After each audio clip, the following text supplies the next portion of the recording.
26 years old, I was incarcerated and ended up spending 6.5 years in federal prison. It made me realize that I had taken a lot for granted. My son was 1 when I went to prison. I wasn't being a good father. I was putting drug dealing and hustling over him. So when I got out, he was 6.5 years old.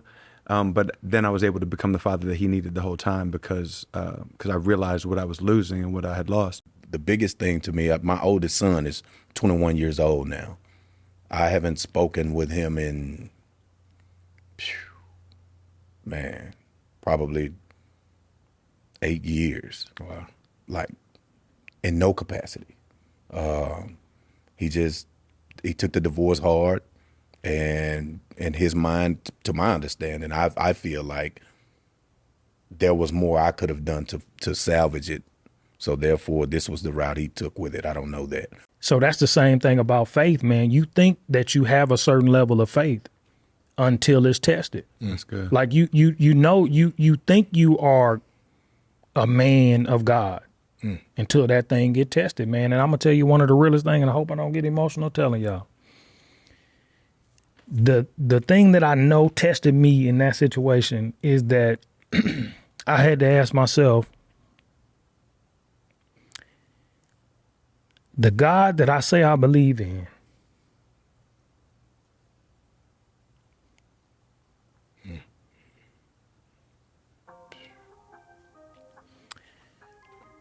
if my baby dies,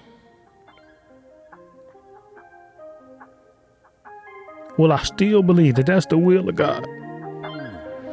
They tried to count me out, I'ma gon' count me in. Fill up my bank account, now I got something to spend.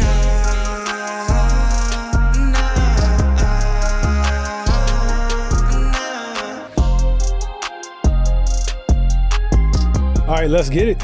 Welcome to the Dear Son Show. We have conversations about fatherhood. It's for fathers, those with fathers, and the fatherless, so nobody's left out. These are the conversations I want my son to have access to as he matures through life, so no topics are off limits. For great conversations, I know you guys don't want just me. Normally I have a guest. Today I got 3. We're going to welcome Shawn Serfass. We're going to welcome Reggie George. And the crowd favorite, James Johnson, is back. But Shawn, I'm going to toss it to you because this is your first time on the show. First of all, welcome to the show, my brother. How are you? I'm great, man. Thank you for having me. This is an honor, man. You got an awesome group of guests, man. I've already learned enough that this has been a blessing to be here. So thank you for having me. Yeah, man, that's the point, man. I'm glad that it worked out. But tell the people a little bit about yourself. Orient them to those on my platform. I know you have a large platform too, so I want to make sure you cover all of that. Your gym, your business, your philanthropy, the work you do with the young men. Give the people a little bit of an insight on all of that. Cool. Yeah. Thank you for the opportunity. So from 16 to 26, I struggled with drug addiction. 26 years old, I was incarcerated and ended up spending 6.5 years in federal prison. It made me realize that I had taken a lot for granted. My son was 1 when I went to prison. I wasn't being a good father. I was putting drug dealing and hustling over him. So when I got out, he was 6.5 years old. But then I was able to become the father that he needed the whole time because I realized what I was losing and what I had lost. Then after I ended up starting a gym, calling it Second Chance Fitness, because fitness kind of gave me a chance to get over the drug addictions. It kind of gave me something to push towards. So the gym kind of took off, and then I started a mentorship program because I saw the need in our local area, a lot of these young boys without fathers. So I called it Second Chance Mentors, and now we have 13 boys in the program. And it's I probably get more out of it than the boys do because it's a really special thing seeing these kids get back on football teams and get out of the alternative schools, and I love that. So then as a marketing push for the mentorship, I started a podcast called Forgiven AF, and it's on all streaming platforms. I feel like we're getting some good traction. It's just starting to, hopefully I can get all these guys on there because there's a lot of knowledge in this room right now. But again, that's really it. But thank you. Yeah, I think that's a done deal, man. The real episode was before this, so maybe there's some footage that we can release. But we just had a powerful conversation, and that's how it happens when things are aligned. Reggie has been on the show. For those, it's the first time coming into contact with the content. Kind of frame out, your story And I'm trying not to, I'm trying not to look ahead to what I know was coming. But I mean, it is an amazing story. I think what you're doing with it is beautiful. I'll shut up and let you give the listeners a bit of the background in your movement. We see the father figure parable. Talk to the people. Yeah, man. Just like Shawn D, I want to say I appreciate it. First of all, man. Again, this is my second time, man. But it's always a blessing, bro. 100%. But I am the founder of the Father Figure Movement, man. The creator of Father Figure Apparel, the Father Figure Podcast, everything Father Figure, man. And of course, we're gonna dive deeper into it a little bit later, man. But I do call the brand a purpose brand, just because this thing is or was derived from adversity, man. And not really gonna get super into it, man. But we again, like we was talking about earlier, sometimes we are provoked into purpose. Heard TD Jake say that, man. So Father Figure, the brand, the movement, everything was provoked out of purpose, man. Caused a lot of adversity, a lot of trauma for my family and myself, man. But it has made me a better man, a better husband, a better father, man. Right. And again, I'm just appreciative to you all, of course, to God, man, just because this thing is really taking a life of its own, man. But that's only because of some adversity, some tragedy, but moreover, some obedience. Yep. Definitely get into it. James Johnson, my not even pseudo no more, it's co-host. We're working we're finalizing, that format, but man, I appreciate you. Talk to the people, my brother. Man, I'm as usual. I'm happy to be here. Like these guys said, the energy here is amazing, man. It's different. Each time I come out, each time we have a discussion about something, the energy is always different from the last, but in a good way, a positive way. Yeah. Speaker told me before, like, you don't have to always be ahead of something or run something to necessarily be or thrive in your gift. Sometimes your gift is that support. And we'll talk about that later, like they say about some of the foundations these guys have going on and the movements they have going on. It's right in line with some questions I had personally as well. So I'm thankful to be here today, man. It's gonna be a powerful show. Absolutely, man. So let's get to it. Everybody had the topic. For those that don't know, it's not a lot of pre-gaming for the show, because I want the conversation to be authentic, and that's why the people are picked in a very specific way, because everybody on the show is open to helping everybody, helping others, and that's kind of the theme, and that is the common goal of anybody that you see on this platform. It started for me because I was recognizing some insecurities I was having in the relationship with my family, specifically my son, hence the name Dear Son. I realized that, I was repeating some of the patterns that I saw with my father, and that's not shade. What we see modeled, we repeat, and there was some opportunity to change some things. So we started this podcast as a means of holding myself accountable to make sure I'm having that dialogue with my son on a regular basis, to make sure that, he doesn't become me, unnecessarily. The me that I am today. I want him to be better. I'm a father of 5, man. I want to orient the people to, what our household dynamics are. I got 3 girls, 2 boys. Today, they are 19, 16, 15, 9, and 7. I call them the algorithms. It's always a different dynamic in the house, but it keeps me on my toes. And something that Red said earlier, not to steal your thunder, but having children introduces you to the type of father you are, or it reveals the type of father you are. We had a previous conversation about how to dad, right? There's no book for that, and it doesn't work the same for everybody. With that, we have some things that we're accustomed to, that we saw in the household, that we saw around us, that influence how we parent today. But when those children come along, some of that changes, or it should, because our children aren't the children that we were. So the methods might not be, applying the methods the same way may not work in all cases. So today we're going to talk about, default dadding, man, how we reprogram, how we parent. Like, what are those things that change the way that we manage our children, the way that we manage those relationships, If for those that are with, they have a spouse in that dynamic as well. All of those things,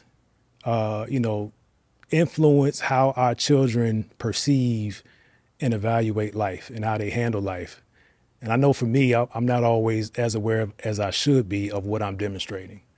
So that's what we're going to jump into. But again, I want to keep the same order. So Shawn, what's your family dynamic now? How many children? Are you married?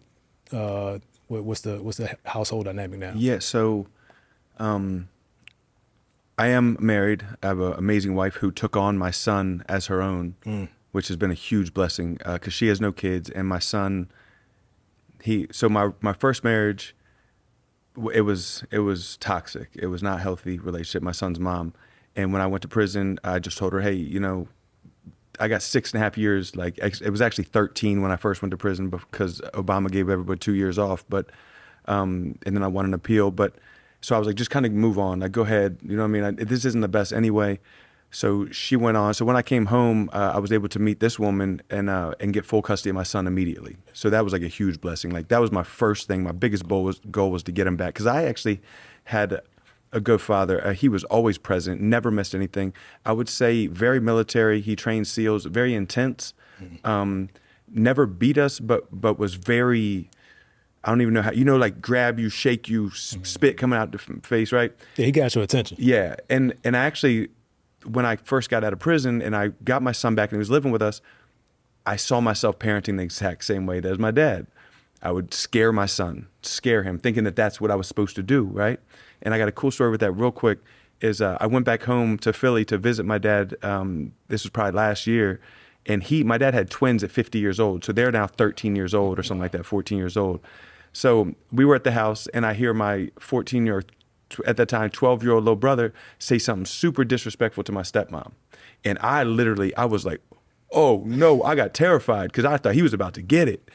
My dad said, Caleb, go sit in the other room and think about what you just said. And I was like, hold up, what? Like, what? Dad, if that was me, you would have had me upside down by my feet, shaking me against the wall. And he said, he was just playing at first, but he said, well, look how you turned out. That didn't work. Like he was just playing, Right. But then he was like, Shawn, I was wrong in that parenting style. So I took that and I was like, dang, and I'm over here parenting the same way you parented me. Like I'm doing what you did to me growing up. So it was a huge awakening that was from that time I went home and I never parented the same after that because I was like, man, my dad even changed how he parented, Yeah. So it was like, it was cool seeing that. I needed to see that because I could have gone, like my son literally scared of me. Like I would come in the room and I'd be like, Gaten, and he would jump. And I was like, oh, that hurt my heart. Yeah. Like I don't want my son to be scared of me. Right. So I'm just having to, but again, back to my wife now, she's amazing. She has no kids of her own. So she just kind of took him in. And we have a great family structure. We raise our son in the church. He volunteers in church, and that's a very big, important thing to us. One of the big things that my dad instilled in me growing up was diversity. I know it just sounds, but it's something that my dad was big on. I got a scholarship offer and to go play soccer at this Catholic school. My dad said, you know what, I think I want you to stay in these public schools here because I want you to learn about diversity. You know what I mean? And I think that's a huge gift that I've been given, and it's just something that I'd like, is very important to me. Yeah. There's definitely a moment to highlight that quick conversation, whether it was in jest and when it turned serious with your father, admitting that he was wrong. Like I had that conversation on this platform with my father last year, and I was like, man, both of us needed that conversation 20 years ago, right? Yeah. I wasn't open to it and he wasn't going to force it. That's kind of our dynamic.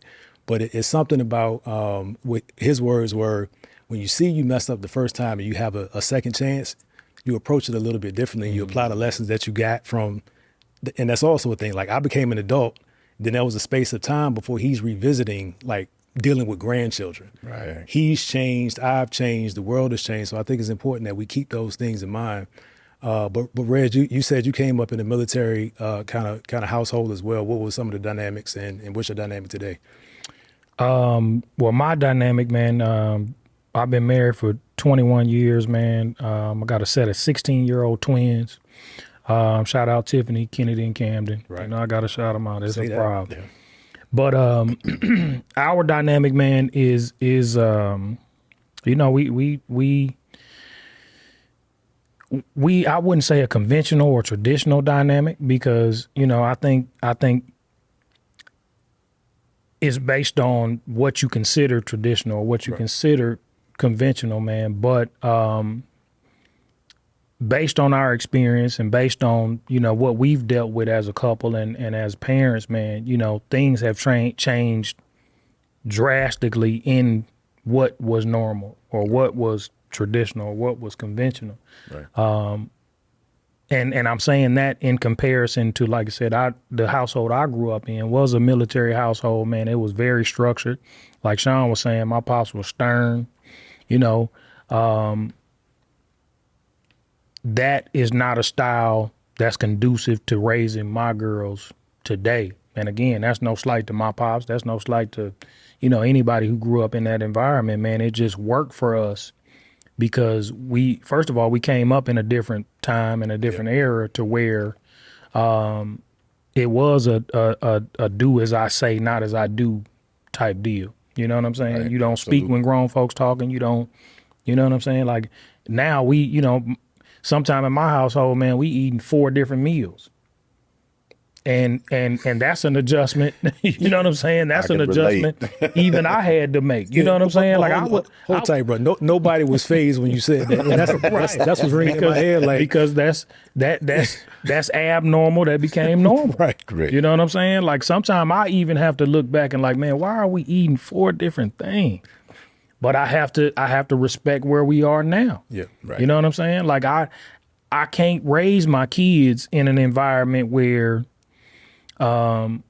every night I'm forcing them just to eat what your mama cooked. Right. You know what I'm saying? And you know, just to be honest, man, and just to be transparent, we are a society of convenience. Yeah. You know what I'm saying? It's not always convenient for my wife to cook every day, or it's not always convenient to eat at the table, or you know. So I think we all can agree that making those adjustments, man, is based on the time that we live in and the time versus the time that we were raised in. Right. Yeah. And that's what I appreciate about what Shawn's saying and D, you saying about all of our fathers and mothers for that, but especially our fathers, man, they have gotten to a space where they respect how we parent just because it's more about raising our kids for who they are versus who they have to be. Right. That's good. You see what I'm saying? That's good. Like we were raised in situations where we had to be certain things. That's right.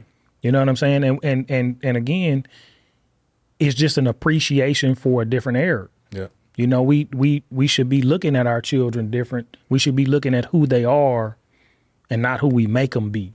Yeah. And again, that's not saying that our kids should have no discipline and no structure, right, and no boundaries, right. But we should set boundaries based on who our kids are, not who they have to be. Man, that's so good. We having a similar conversation in the Facebook group about the particular question that was posed was, did whippings work? Right, and what it was prompting is, number one, your honest opinion about how you felt about it, if you got whipped, if you didn't get whipped, and how you turned out. A lot of people that got whipped no longer whip. So in a sense, it worked for them, but it's not appropriate now. And it was interesting to see that dialogue of the different opinions about how to parent, right? Yeah. And you know, some people are very sensitive about their experience, but we curated the conversation in a way that it was helpful. But just understanding like expectations. The expectations were set for me in sound bites. There weren't conversations explaining it. It was you will, you shall, you must. Mm-hmm. Right. Mm-hmm. That was that's a monologue. It's not even a dialogue. That's the dialogue is me saying yes, sir. But before we jump into that, James, talk to the people about your dynamic now in the household. And I guess kind of compare and contrast that to how you grew up. Right. And I guess the different thing about it is I do have 2 phases to compare it to. I was married before, like you say, to a woman that we didn't really mesh well. Our personalities were different. So I had 3 children in that marriage. We divorced. went our separate ways, and I got remarried, and now I have 3 more children. So I have 2 sons and a daughter in my first marriage, and I have 3 sons now in my second marriage. Well, the dad I was in my first marriage, I'm a totally different dad now, and I'm thankful for it. That's in some ways unfortunate for my first 3 children. I was young, I was inexperienced, I was learning on the go. So I was replicating things that I saw my dad do, discipline and run a tight ship. And I grew up in a single parent home with my mom, but for the summer, 2 months at my dad's, the things that I did see, that was my idea of what a dad was. So I'm implementing being a dad to my first group of children based on what I saw in that short time frame. 2 weeks. That was absolutely inaccurate. Now, as for today's times, great relationship with my dad now, but at that time it was stern. It was, hey, you're not going to do this because I said so. A child naturally is trying to get an understanding of why. And I was taught as a kid that if you say why to an adult, that was disrespect. Mm-hmm. You be quiet, you close your mouth, you do what you were told. Well, now you're doing things because it's, why didn't you do this? I was going to get in trouble. Well, that displays to me you don't have a clear understanding of the dangers associated with that choice. So now you're walking through life. We're not teaching our children to make choices and smart, responsible choices based on if I do this, these are the consequences, versus don't do this because dad said don't do it. Program. So now when I'm not around, you don't know to apply that. See, we're trying to teach our children, this is the scenario. So when you see anything that looks anything like this is the logic you use. Right. This is why it's wrong. This is why you shouldn't do this. So now instead of, I don't know, I'm just not supposed to do it. So guess what? Now another kid that's not on what you're on, he can influence you to make a poor decision because you don't really know why it's wrong. Mm-hmm. I just know dad didn't say do it, say don't do it. So now if this other influence make it sound good enough, you're going to roll with it. You're going to do it. Yep. So now my second group of children, when some elder members of my family see the way that I parent my 4-year-old and my 6-year-old sons, it's a very interactive relationship. I do want to know where your head is when I say, hey, we're not doing that. Why we're not doing this, Dad? Well, because this, and this, and this. There's a conversation. So now when they fast forward and they're having conversations with these same elders, and these elders are saying, man, that kid, he's brilliant. He's 20 years old and he's only 6 years old. It's because we have interactive conversations, and now you get the logic of a decision as opposed to, I'm not going to do that because I don't want to get a whooping, or I'm not going to do that because I don't want to get punished. So it's a difference. What changed about you between the two I won't say 2 lives, but the 2 relationships, right? So you were, you knew what you knew at that time. There was a space of time, and now you're a more informed parent. What changed in the space? I can honestly say a couple of things, man. The biggest thing to me, my oldest son is 21 years old now. I haven't spoken with him in, probably 8 years. Wow. Like, in no capacity. He took the divorce hard, and in his mind, to my understanding, I feel like there was more I could have done to salvage it. So therefore, this was the route he took with it. I don't know that. Yeah. I'm yearning for the day that he and I can sit down and have that conversation so that he can speak for himself, let me know where he stands, how he feels, why, what did I do wrong, what can I do differently to catch us where we are from that point moving forward to form and have a relationship. So I feel like there was a lot of things, like I was a little league football coach. He played football. If he did something in school, the disciplinary action was, I'm your coach at football anyway. We running hard. I feel like I was very hard on him. You know what I mean? I was very zero tolerance.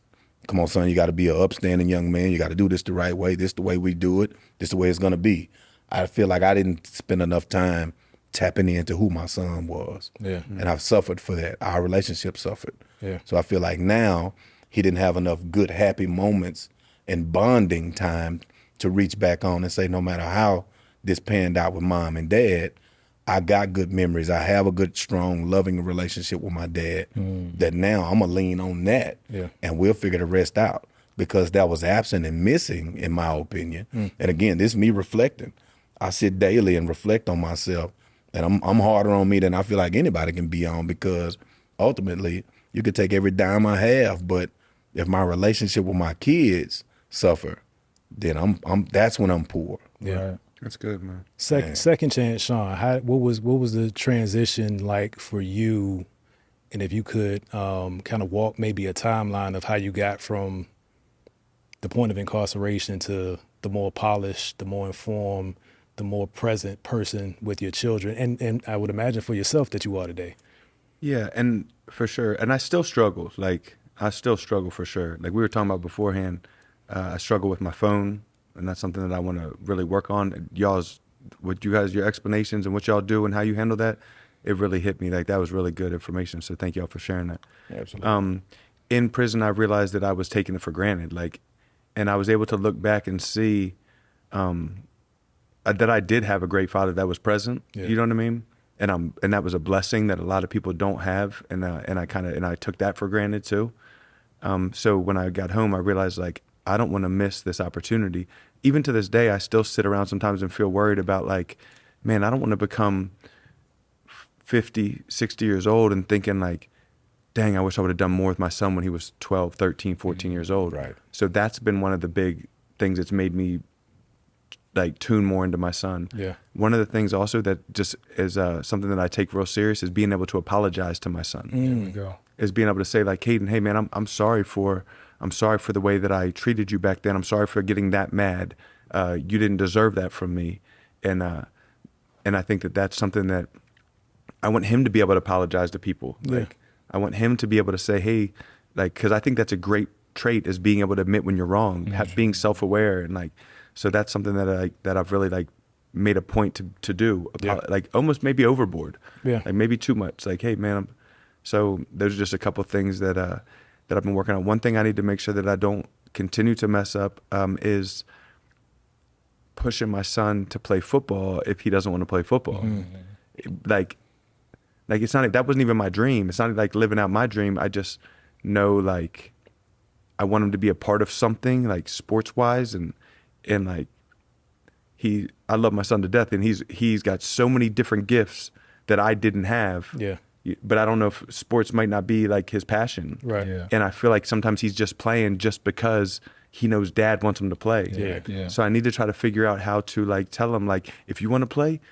Like, I love it, but don't do it because you think I want you to play. Yeah. So those are just like a couple of things that I've kind of gone through and working on, and just trying to figure out how to maneuver it, because this is still something that I mess up every day. Like, Reg, how do you manage that? Because you were at least a two-sport all-star in high school, college too.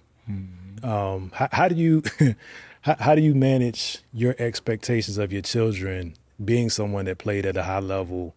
That was like, I imagine that was life to you. That's what you breathed, and that's what you focused on, and that was part of your identity. Like, how do you deal with that?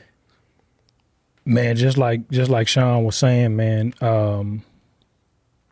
I was guilty, and especially just having girls, you know what I'm saying? I was guilty of still wanting my girls to be athletes. And luckily they still became athletes, but they gravitated toward basketball.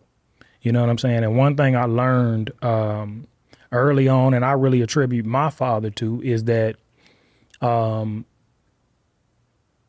my parents cultivated what we were. You know what I'm saying? I never remember being pushed toward one thing or another. Just like my father was in the military, and I saw a lot of kids, especially as we got older, they gravitated toward the military, or they just became, I just remember my pops always cultivating what we were. You know what I'm saying? And that's what really helps me even today, and especially only having girls, is that, man, the emotional part really won't let you force girls to do something they don't want to do. You know what I'm saying? Man. Because that will take a toll on you as a father to see your daughters emotionally reject what you want them to do, and then they reluctantly do it anyway.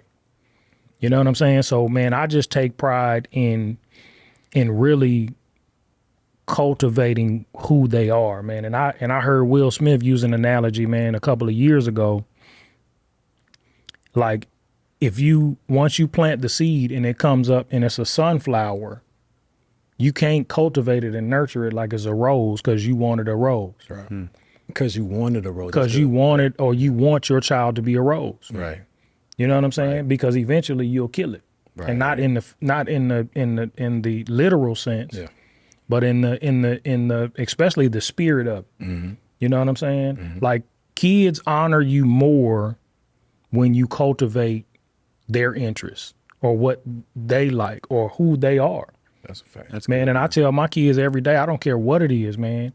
If you can tell me I'm going to give it 100%, if you can tell me I'm going to be committed to it, I'm going to get behind you, man. My girls were cheerleaders, and I'm talking about competitive cheerleaders for probably until they were maybe 12, man, 11 or 12. Man, you should have seen me in the living room doing high V's and low V's, and man, my girls was in Chicago, man, and like I said, man, I was a pretty high level athlete, man. I remember being at the Navy Pier in Chicago at a cheer competition, right, and looking around, man, in this auditorium, when you probably got 300 different cheer teams in there, right, and that's the first time I really remember, like, bruh. Like, we serious. They go. We for real. Yeah. But then not only that, I remember my girls getting up there competing, and I felt like I was at a football game. Like, man, y'all better do that. Right. Y'all better get up there and, like, man, I'm talking about, like, bro, I was locked in. But that's because I was locked into them being locked in. Yeah, right. Yeah. You know what I'm saying? And to this day, I have zero interest in cheerleading. Right. But I have 100% interest in my girl. That's good, man. That makes perfect sense, man. I want to talk about like what was the moment or the set of moments, the pattern, the behavior that caused a major shift in the way that you parent. For me, and I've said it before, like I wasn't an athlete. Mm-hmm. That's another. It's another podcast. Like, I was decent in basketball. Some religious rules in my house prevented me from playing all of the games, right? And that's another podcast. That's another podcast. So I've been, in my adult life, I was always, and I can be honest, I was always struggling to find what is my thing. Like, what do people point to D and say, D does that? Mm. No, he does that at a high level. And I got good in corporate. Like, I got good at, the industry that I was in. I was able to, climb the ladder very quickly. And I got to a point where I was that was my first instinct, is to make sure that the career thrives. Yeah. At whatever cost. I would never say that at that time, but y'all need somebody to go to Africa? Yeah, I'll go. Need to go to Afghanistan? Yeah, I'll go, because I thought that doing these things were going to put me in a place. And it got me to a place. I wasn't happy to the place when I arrived there. So for the past decade or so, being honest, I've been trying to undo that because I never stopped climbing in corporate. Right. And it was, but this works. Right. I'll get back to, if I do this, now they can go to this school or we can live in this neighborhood. And it's not what they asked for. Not that those things aren't important, but to the extent that you're sacrificing them, that's been my struggle. Mm-hmm. Right. And, like I said, I have girls too. So I got to a place where financially messed up the money a few times. This particular time, messed up the money. We were about to lose the house. Never had a conversation with my wife. I found a way to get to Iraq, to go overseas, because that was the thing, right? You get the tax break and everybody thinks that it's all this money. And it wasn't that was not an honorable thing to do, but the way I managed it was terrible, right? Because what got me there, I never had the discussion. in my mind, I found ways to blame them for me having to be there, because if it wasn't for y'all, I wouldn't have messed up the money. That's the real walk of that story. Right. But when I got over there, I had to, in a war zone, right? And it's not like I'm holding the guns and shooting, but I had to put myself in the mental space where I didn't worry about anything other than what was in front of me. Because if you worried about your family all day, that eats at you. It's not like you can pick up the phone and call them. So unintentionally, but not really understanding the downstream effects of it, I was learning how to live without them. Right. Yeah. When I came home, there's not a button, there's not a switch that you flip that does that, right? I would feel guilty, but I would always justify it, but the money. Fast forward, because this is not a podcast about me. I came to that realization that I didn't have my priorities in order, right? And I could see at the time we had 3 children. My son had just turned 1, in a house with 2 sisters, 2 older girl cousins, no male influence, right? And I know there's stories of where that's the case and men become men, right? But to force them into that situation where that's not what they deserve, like, I dealt with that for a long time. And again, I would just find my way to find a success, because that's something that people can cheer me on about and take the attention off of that. So, I'm still, like you said, I'm still in the undoing, relearning, unpacking phase, and conversations like this help. But that's kind of where I realized that I had to reprioritize the importance of things, right? Stop throwing gifts and even experiences at them and justifying that as being a good dad, because I afforded you this opportunity. That's good. Right. I want to tap into each of your stories about, what was the pivotal moment, and Reg, I'll stay with you, that changed, your default dad to reprogram how you had to parent. Man, of course, for me, it was one of my daughters almost dying. You know what I'm saying? Like, man, I've been an entrepreneur, a business owner, man, for 20 plus years. You know what I'm saying? And you always assume that you have your priorities, and I've always been a family first. I've always been, but until that thing is challenged, you know what I'm saying? And I always hear men of God say that if it's from God, if the assignment is from God, it's gonna be tested. Right. Right. And you got to be careful about being egotistical about saying I'm family first, or man, I'm this or I'm that, because as men, a lot of times that's where we, and especially in the entrepreneurial space, and especially in the man space, we get consumed with ego and pride sometimes. Absolutely. And for me, getting a call that my baby was stabbed in the head with a pair of scissors, man. And long story short, man, just to have to process, is my daughter gonna die? You know what I'm saying? Like, it's literally like, even when it came to charging, and she was stabbed by a 15-year-old boy. And I had to watch when I say young man, because at that time, but even when it came to the charges, man, they didn't even know what to charge him with for 7 or 8 days, because, we don't know if this is an attempted murder, or this is an assault, or this is a murder. Right. Wow. Right. And man, as a parent, the pivot is so strong, bro. The default, because now all of that other stuff is out the window, man. I don't care about no business. I don't care about who working for me, and not care about them personally, but I don't have the capacity to be concerned about that. See, even as a father, we know how important provision is, to provide for them. Just like what you're saying, D, like when you have to go to Iraq, or when you have to go do some things you don't want to do, bro. But when you see life, when you see the 13-year-old fighting for their life, bro, that's when you are introduced to the father or that parent that you have to be. Right. You don't have to be the money earner then. You don't have to put the food on the table then. Yeah. You don't have to show up to no ball game. You don't have to pour into them. Right. What you have to be is whoever you need to be. And again, I got twins, man. Mm-hmm. So at that point, I don't have to become this man just for my baby that's laying in the ICU. I gotta become this person for my other baby. Now they have to know that daddy business don't matter right now.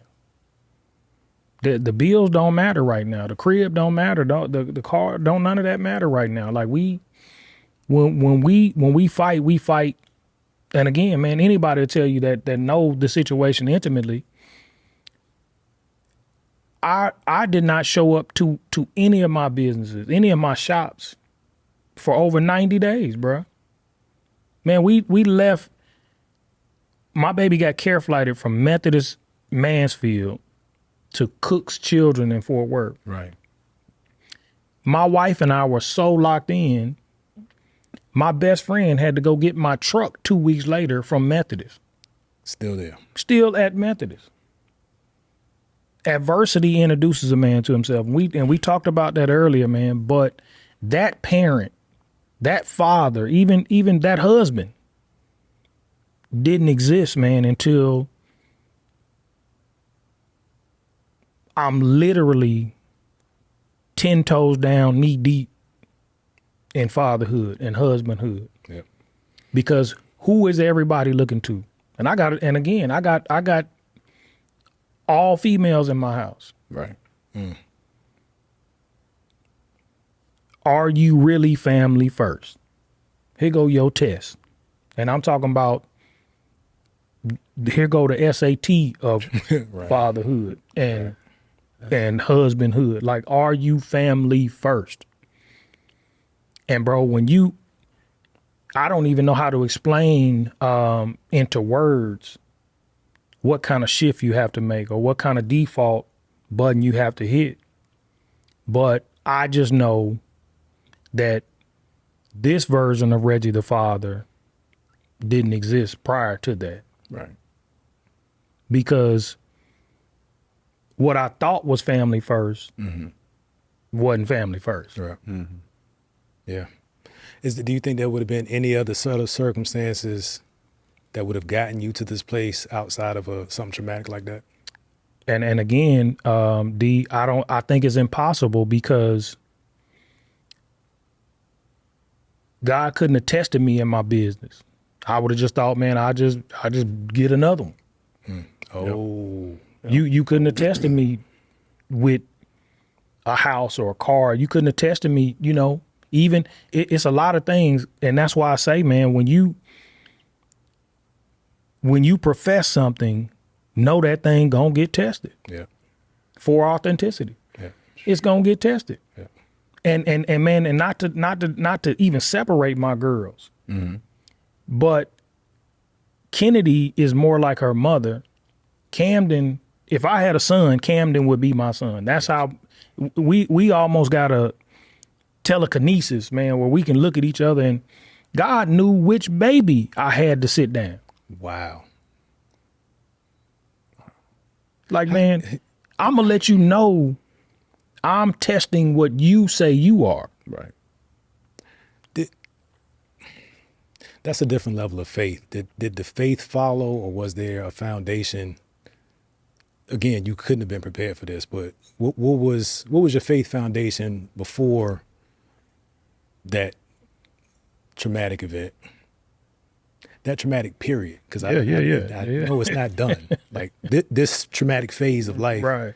What was the before? What was the foundation before? Was there one?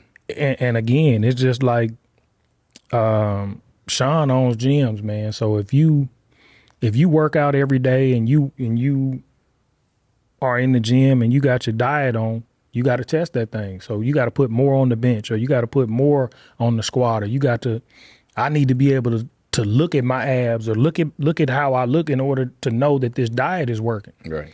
So that's the same thing about faith, man. You think that you have a certain level of faith until it's tested. That's good. Like you think you are a man of God until that thing get tested, man. And I'm gonna tell you one of the realest thing, and I hope I don't get emotional telling y'all.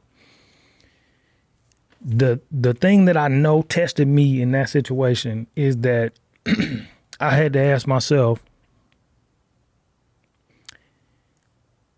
the God that I say I believe in,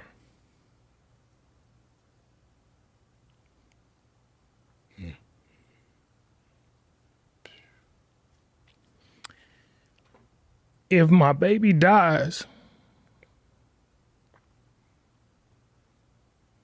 will I still believe that that's the will of God?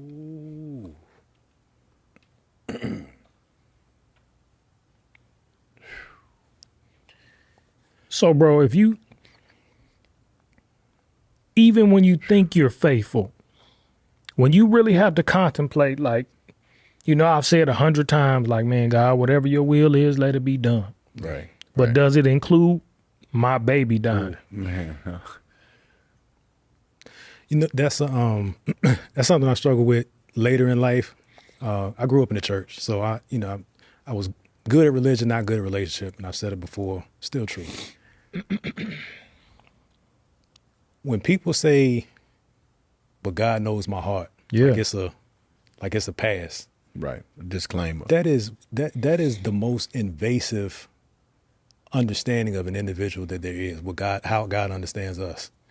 And when you say things like, I got big faith, God is first, family after God, all of these things, like you said, people, a lot of us aren't qualified to actually wave that flag. Like your calling has been qualified in a different way. And I'm always careful not to present myself as if I know how you feel. I don't, and I pray to God that I won't. Right. You and me both. I admire how you're managing it, and that's the wrong word. That's the word I can get to now. And I hope that people understand not just how cinematic the story is, but what it really means to trust God. I don't know that I know. I lost my job. Mm-hmm. My job was removed from my path. And now I'm out there on this faith that I've been saying for the last 9 months. Big faith, big faith. When it comes, it comes. I'm out there. Now it's every day you wake up and tell yourself what to do and then do it as an entrepreneur. And I'm not comparing that to your situation, but even in that light version of I got faith. I don't know. I had a person present it to me in a way, and once I heard it put this way, I can honestly say it changed my approach to my faith. Older guy, man, he once said, he's like, "What are you trying to do?" Because I was in a transitional phase of trying to make something work. When something kind of falls in my lap, it's always seemed that it was meant to be. You know what I mean? But if I had to make it work, who I was gonna make it work, and it'll work. But then later it flopped because I forced it instead of believing if it was for me or not. Mm-hmm. So this guy came to me and he put it in a way. He said, if you ask for something and you say, "Hey, I'm praying for this," or "I prayed for this to take place," if you turn around and ever pray for that again, it's equivalent to almost, in the way he put it, and I felt like it was drastic until I let it resonate. It's like you're a spiritual atheist at that point. Because if you ask twice, you didn't believe it when you asked for it the first time. If you ask God for something and you truly believe that you asked for it, and you believe that if it's his will for it to be done, and you walk away from that and you just do what you're supposed to do what you're responsible for doing, put your foot in front of the other foot and keep moving once you've asked for it. If you ask for it again, if you doubt it again, if it cross your mind again, which, think about it from human nature standpoint, is how we built. Yeah. So you're trying to work towards, I asked for it, and the outcome gonna be what the outcome is. If I ask for it again, it's kind of like your kid. If my son come ask me, hey, Dad, can I have this pudding cup right here? Okay, son, you can have it. Give me a minute. He'll come right back. I'm telling you, this is a real story. My son coming right back 3 minutes later. Dad, did you forget about the pudding cup? I didn't, son, but I'm still doing what I was doing. If you ask me again, though, you're not getting it. And I mean it. And I kid you not, like clockwork. My son gonna come right back and he gonna ask me again. And sometimes I choose to use that as a lesson. If you didn't ask me again, I was gonna give it to you. But because you asked again, I gotta be a man of my word. You can't have it. Can't have it. And just to, double back, and that's it made me think about what we were talking about earlier when it comes to the cultivation. For me, man, in that scenario, asking for healing, it's hard not to continue to ask for healing. Wow. But it also builds your faith because, and us as men, man, and this is the one thing that really keeps me locked in from a faith perspective. It's just like that garden that Adam was asked to cultivate. Adam had to understand your job is to cultivate, but the garden does not belong to you. Boy. And for me as a father, and that goes back to the ego part, I was made to hand my baby back over to the manufacturer. Right. Right. And that was God's way of telling me, no, they're yours to cultivate. Right. They're not your children. Everything you have is because of me. And for me, bro, up until that point, I had never released 100% of anything to God. God, I'm gonna give you 80% of my business. I'm gonna give you 50% of my marriage. Right. I'm gonna give you 50% of my kids. Right. But that's God telling me why this is about you. Yeah. Because again, I gave you the instructions to cultivate, but you think the garden is yours. You out here telling people you own the garden. Right. Like, no, Reg. I gotta sit you down. I'm gonna give your baby back. Right. I'll tell anybody, man, y'all see my baby right now, man. My baby, when you talking about restoration, but that's because she had to go to the manufacturer. There's nothing I could do.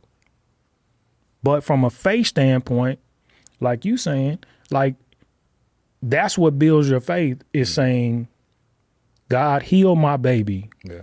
She's yours. Right. But don't double back and ask me again. Wow. Man, this is nothing short of what all of us expected prior to assembling and confirmed once we did assemble. This can't be the last conversation. I know I said that to each of you, and now, Shawn, you're part of that group. This can't be the last conversation unless God determines otherwise that it's not necessary.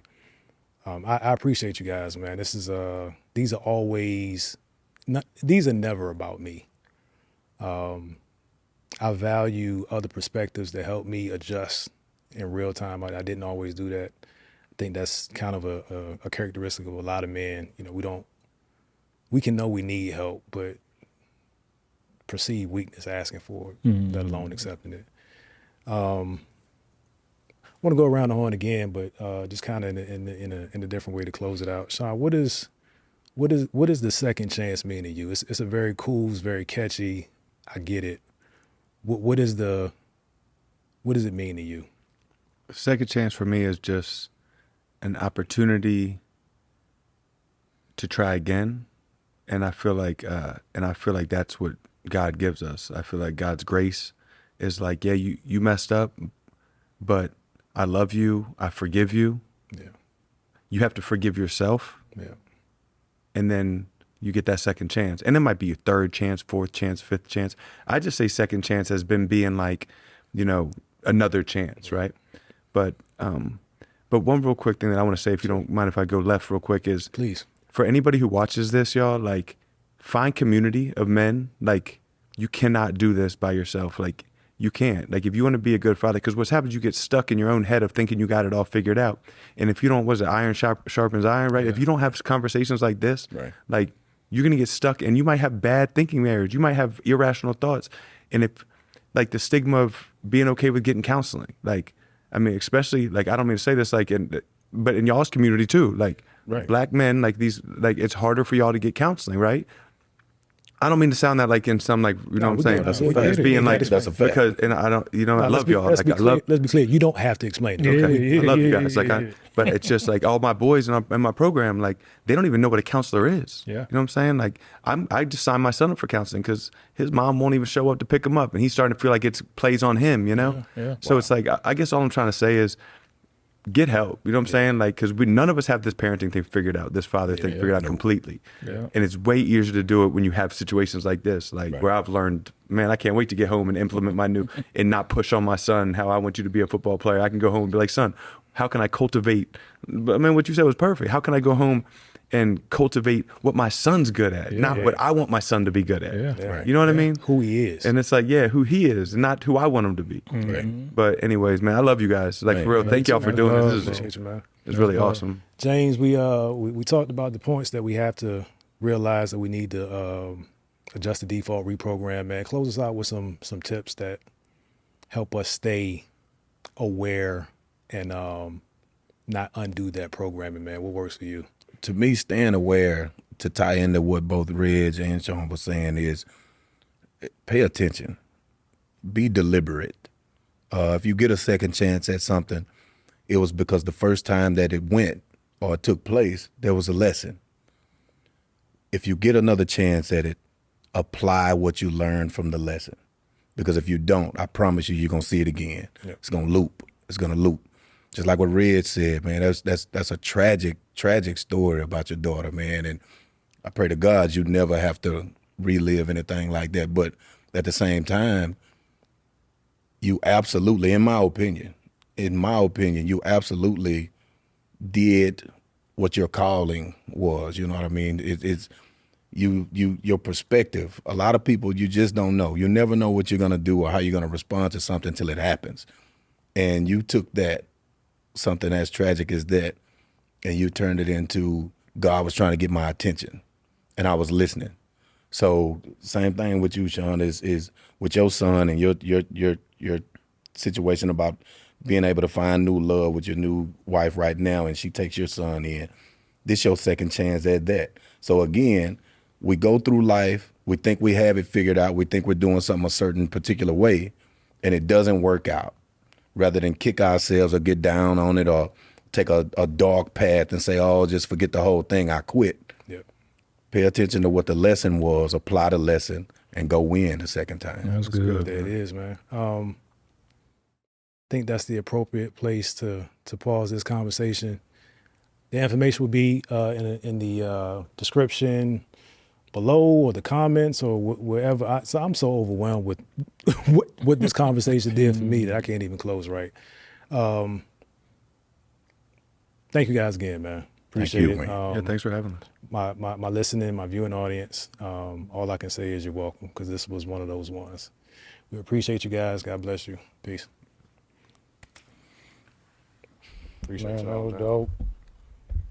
It's crazy how anytime I start these podcasts, you're like, oh man, I don't know what I'm gonna say. Now all of a sudden you start. It's like, Because It just come out. but like we was talking about earlier, man, when it's organic, you just get in your bag. That's it. You know? I want to get me too. They tried to count me out, I'ma gon' count me in. Fill up my bank account, now I got something to spend.